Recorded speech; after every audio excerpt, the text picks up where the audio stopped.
Здравствуйте, ребята. Сейчас у вас будет осмотр на наличие педикулеза. Педи что? Проще говоря, на вшивость. Извините, а в туалет можно выйти?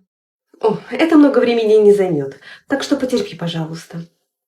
Что такое, Варь? Занервничала ты как-то?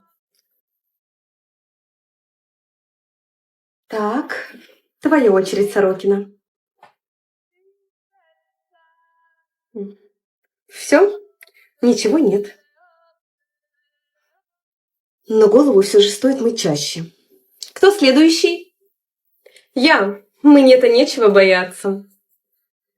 Угу. Зайди после уроков в медкабинет. Нужно будет позвонить твоей маме. Ребят, а вы видели, какую большую вшу вытащили у Сорокиной? Да ладно, серьезно? Неправда это, у меня ничего нет. На твоем месте я бы тоже все отрицала, но я не на нем.